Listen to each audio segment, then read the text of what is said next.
Friends, welcome back to my channel. आज हम discuss करेंगे यूपी बीएड एंट्रेंस एग्जाम 2023 का प्रैक्टिस सेट नंबर 6। ये इस प्रैक्टिस सेट का सेकंड पार्ट है। इसका फर्स्ट पार्ट चैनल पर पहले ही अवेलेबल है। अगर आपने वो वीडियो ना देखा हो तो उसकी लिंक डिस्क्रिप्शन बॉक्स में मौजूद है, आप वहाँ से चेकआउट कर सकते हैं। तो चलिए शुरू करते हैं आज की क्लास। क्वेश्चन नंबर 77 से लेकर 81 तक जितने भी क्वेश्चन दिए होंगे वो डायरेक्ट इनडायरेक्ट स्पीच पर बेस्ड हैं। तो देखते हैं क्वेश्चन नंबर 77। क्वेश्चन नंबर 77 दिया गया है, they said we have lived here for a long time. इसे आपको बनाना है डायरेक्ट से इनडायरेक्ट। आपके सामने 4 ऑप्शन दिए गए हैं, तो कौन सा ऑप्शन राइट है ये पता करने के लिए सबसे पहले हम देखते हैं कि सेंटेंस जो दिया गया है वो किस तरह से बनेगा। आप देख सकते हैं जो हमारी रिपोर्टेड स्पीच है यानी इन्वर्टर कॉमास के अंदर का जो पहला शब्द है वो कोई सब्जेक्ट है। इसका मतलब सेंटेंस हमारा असर्टिव है।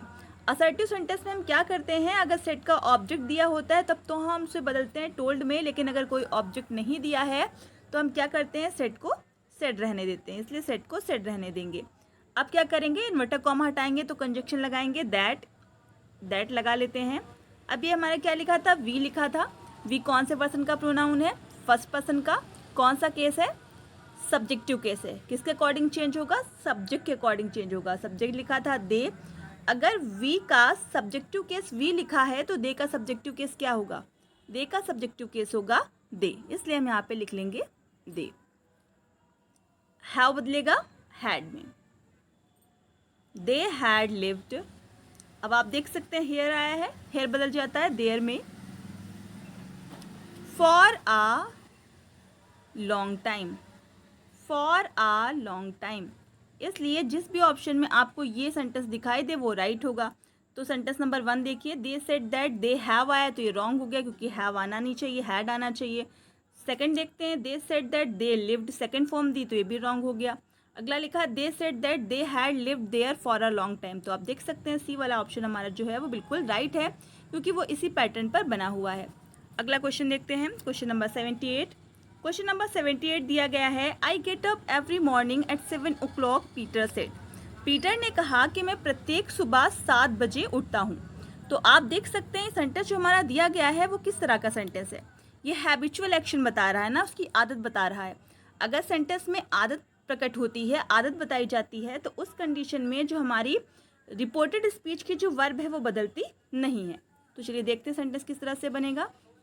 सबसे पहले तो लिखा जाएगा पीटर सेड, तो पीटर सेड लिख लेंगे, पीटर सेड। उसके बाद हमें क्या लगाना है, कंजक्शन लगाना है दैट लगा लिया। अब हमारे सब्जेक्ट क्या लिखा है, आई लिखा है, आई बदलेगा सब्जेक्ट के अकॉर्डिंग। सब्जेक्ट में क्या लिखा है, पीटर लिखा है, इसलिए यहाँ पर हो जाएगा ही। अभी आपको बताया कि जब हमारी कोई हैबिचुअल एक्शन बताया जाता है तो उस कंडीशन में जो हमारी रिपोर्टेड स्पीच की वर्ब होती है वो बदलती नहीं है। इसलिए गेट है तो हम गेट लिखेंगे, लेकिन ध्यान दीजिए हमारा सब्जेक्ट यहाँ पर क्या आ गया, ही आ गया है ना। ही हमारा सिंगुलर सब्जेक्ट है, इसलिए वर्ब में एस छूट जाएगा। Gets up every morning at 7 o'clock।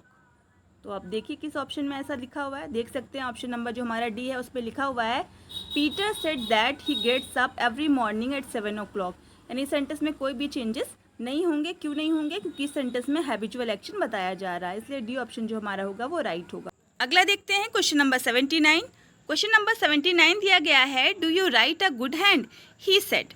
आप देखिए जो हमारी रिपोर्टेड स्पीच दी गई है वो किस तरह के सेंटेंस है, यानी उसमें जो रिपोर्टेड स्पीच में जो हमारा सेंटेंस दिया गया है वो किस तरह का सेंटेंस है। आपको दिखाई देगा कि जो सेंटेंस हमारा दिया गया है वो येस या नो टाइप इंट्रोगेटिव है। येस या नो टाइप इंट्रोगेटिव को हम कैसे बनाते हैं, सबसे पहले जो हमारा सब्जेक्ट होगा उसे लिखेंगे। सेट बदल जाता है आस्क्ड में, तो इसलिए हम लगाएंगे आस्क्ड। उसके बाद जब हम इन्वर्टर कॉमा हटाएंगे तो इफ़ या वेदर लगाते हैं ना, तो आप देख सकते हैं ये जो हमारे ऑप्शन दिए हैं उसमें वेदर लगा है तो हम भी वेदर लगा लेंगे। उसके बाद हमारा क्या लिखना है, सबसे पहले हम लिखते हैं कंजक्शन के बाद सब्जेक्ट लिखते हैं। सब्जेक्ट हमारे क्या लिखा है, यू लिखा है ना, यू कौन से पर्सन का प्रोनाउन है, सेकंड पर्सन का। कौन सा केस है, सब्जेक्टिव केस है। सेकंड पर्सन के जो प्रोनाउन होते हैं वो किसके अकॉर्डिंग बदलते हैं ऑब्जेक्ट के अकॉर्डिंग। अगर ऑब्जेक्ट कुछ भी नहीं दिया है तो हम थर्ड पर्सन के किसी भी प्रोनाउन को मान सकते हैं। नॉर्मली हम ही या शी मानते हैं, तो हम मान लेंगे कि यहाँ पे लिखा है ही। अब हम क्या लिखेंगे, जो हमारी वर्ब है उसकी हम सेकंड फॉर्म लगाएंगे। क्यों, क्योंकि डायरेक्ट से इनडायरेक्ट बनाते समय जो हमारा सेंटेंस बनता है वो असर्टिव बनता है। इसलिए हम जो हमारी जो वर्ब है उसकी लगाएंगे हम सेकेंड फॉर्म। जो डू या डस जो भी होगा उसे हम हटा देंगे, डायरेक्टली जो वर्ब है उसकी सेकेंड फॉर्म लगाएंगे। रोट आ गुड हैंड, रोट आ गुड हैंड। तो आप देख सकते हैं जिस भी ऑप्शन में आपको ये दिखाई दे वो बिल्कुल राइट है। तो आप देख सकते हैं ऑप्शन नंबर जो 1 है, he asked weather he wrote a good hand, इसमें ही ये पैटर्न दिखाई दे रहा है, इसलिए ये ऑप्शन हमारा जो होगा वो बिल्कुल राइट होगा। अगला देखते हैं क्वेश्चन नंबर 80। क्वेश्चन नंबर 80 दिया गया है, Mohan said alas I am under. तो आप देख सकते हैं सेंटेंस जो हमारा ये दिया गया है वो एक्सक्लेमेटरी है। जब भी अलास आता है तो उस कंडीशन में जो हमारा सेड या सेड टू होता है बदल जाता है एक्सक्लेम्ड विद सॉरो में। तो आप देख सकते हैं ऑप्शन नंबर ए में लिखा है एक्सक्लेम विद सारू। उसके बाद हम क्या करते हैं, कंजक्शन दैट लगाते हैं। तो देखिए कंजक्शन दैट लगा हुआ है। उसके बाद हमें क्या करना होता है, जो हमारा सब्जेक्ट है उसको लिखना है। सब्जेक्ट हमारा आई लिखा है, आई बदलेगा मोहन के अकॉर्डिंग। मोहन हमारा क्या लड़का है, उसके लिए हम क्या प्रोनाउन यूज़ करेंगे, ही। तो आप देख सकते हैं यहाँ ही भी यूज़ हुआ है। उसके बाद देखिए इस एम आर बदल जाता है वॉज या वर में, तो ही के साथ क्या लगता है वॉज लगता है, तो यहाँ पर वॉज लिखा है। उसके बाद जो अनडन है तो अनडन, यानी कि ऑप्शन नंबर ए जो हमारा है वो राइट है। क्वेश्चन नंबर 81 देखते हैं, ही सेड 2 and 3 are 5। उसने कहा 2 और 3 5 होते हैं। तो ये बात जो हमारी कही जा रही है वो एक यूनिवर्सल ट्रुथ है, यानी 2 और 3 5 ही होते हैं, तो इसमें कोई भी चेंजेस नहीं होंगे। यानी सेंटेंस बनेगा he said that 2 and 3 are 5। तो देख लीजिए किस ऑप्शन में दिया गया है, ऑप्शन नंबर 1 में ही दिया गया है he said that 2 and 3 are 5, इसलिए ऑप्शन नंबर जो हमारा ए है वो राइट होगा। ऐसा इसलिए है क्योंकि सेंटेंस जो कही जा रही है वो सही बात कही जा रही है, इससे जो हमारी रिपोर्टेड स्पीच की जो वर्ब है वो चेंज नहीं होगी। अगला देखते हैं क्वेश्चन नंबर 82 से लेकर 83 तक जितने भी क्वेश्चन दिए गए हैं उसमें हमें क्या करना है, करेक्ट ऑप्शन चूज करना है। लिखा है the sentence however they had already been married outside the village is आ। पूछा जा रहा है ये सेंटेंस जो आपके सामने लिखा गया है वो किस टेंस में लिखा है, प्रेजेंट परफेक्ट टेंस में, सिंपल पास्ट टेंस में, पास्ट परफेक्ट टेंस में या फ्यूचर इंडेफिनिट टेंस में। तो आप देखिए इसमें वर्ब कौन सी लगी हुई है, वर्ब लगी है हैड के साथ लिखी है वर्ब की थर्ड फॉर्म। हैड के साथ वर्ब की थर्ड फॉर्म किस टेंस में आती है, पास्ट परफेक्ट टेंस में, इसलिए सी ऑप्शन जो हमारा होगा वो राइट होगा। नेक्स्ट देखते हैं question number 83, what is the suitable prefix for the word polite. यानी पोलाइट के लिए सही उपसर्ग चूज करना है आपको। तो हमारा क्या हो जाएगा, अनपोलाइट होगा या नॉन पोलाइट होगा या इनपोलाइट होगा या इम्पोलाइट होगा। पोलाइट मतलब विनम्र होता है ना, तो इसका जो उपसर्ग इसमें जो लगता है, यानी जो प्रीफिक्स लगता है इसमें वो लगता है impolite, impolite. Next question number 84 से लेकर 87 तक जितने भी क्वेश्चन दिए गए हैं वो पार्ट्स ऑफ स्पीच पर बेस्ड हैं। क्वेश्चन नंबर 84 देखते हैं, in the sentence I want to hear the story in detail, detail is. पूछा जा रहा है सेंटेंस में जो डिटेल वर्ड यूज़ हुआ है वो कौन सी पार्ट्स ऑफ स्पीच है। डिटेल मतलब क्या होता है, विस्तार होता है ना, तो डिटेल या विस्तार जो है वो क्या है, वो एक नाउन है, इसलिए जो हमारा ऑप्शन नंबर ए है वो राइट है। नेक्स्ट देखते हैं क्वेश्चन नंबर 85। क्वेश्चन नंबर 85 दिया गया है, she सैंग and danced happily, identify the nature of the underlined verb. पूछा जा रहा है सैंग और डांस जो लिखे हुए हैं ये कौन से टाइप की वर्ब हैं, ट्रांसिटिव वर्ब है, ट्रांसिटिव वर्ब है, हेल्पिंग वर्ब है या मॉडल वर्ब है। देखिए सैंग और डांस्ड के बाद कोई भी ऑब्जेक्ट नहीं आया है, अगर ये वर्ब अपने साथ कोई ऑब्जेक्ट नहीं लिए हैं तो जाहिर सी बात है ये जो वर्ब होंगी वो इंट्रांसिटिव वर्ब होंगी, क्योंकि ट्रांसिटिव वर्ब जो होती हैं अपने साथ में ऑब्जेक्ट लेती हैं, इसलिए जो ऑप्शन नंबर बी होगा वो हमारा राइट होगा।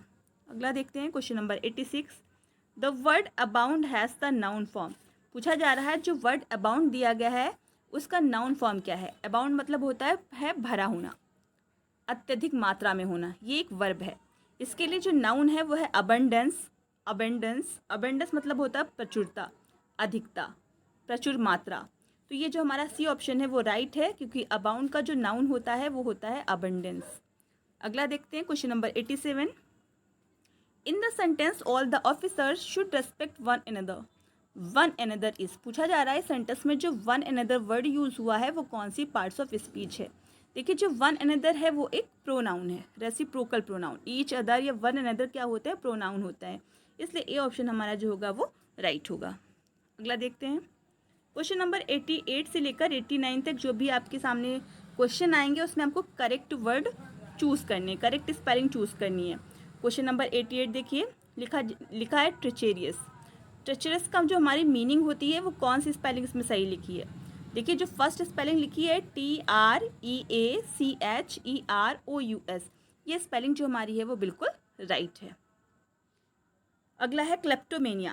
क्लेप्टोमेनिया क्लेप्टोमेनिया की सही स्पेलिंग कौन सी है? क्लेप्टोमेनिया की जो सही स्पेलिंग है वो बी वाली है, KLEPTOMANI। नेक्स्ट देखते हैं क्वेश्चन नंबर 90 से लेकर 91 तक जो भी आपको क्वेश्चन दिखाई देंगे उसमें रॉन्गली स्पेल्ड वर्ड छांटना है आपको। क्वेश्चन नंबर 90 लिखा हुआ है ज़ीलियस, ऑपोजिट, एम्पिरिकल और रेथोरिक। इसमें जो हमारी रॉन्ग स्पेलिंग है वो है रेथोरिक, क्योंकि रेथोरिक की जो राइट स्पेलिंग होती है वो होती है RHETORI और C, इसलिए ये जो हमारा ऑप्शन डी है वो राइट होगा।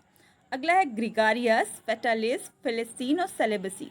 इसमें जो हमारी रॉन्ग स्पेलिंग है वो सेलिबसी की है, क्योंकि सेलिबसी की राइट स्पेलिंग होती है CELIBAC और Y, इसलिए हमारा जो डी ऑप्शन है वो राइट हो जाएगा।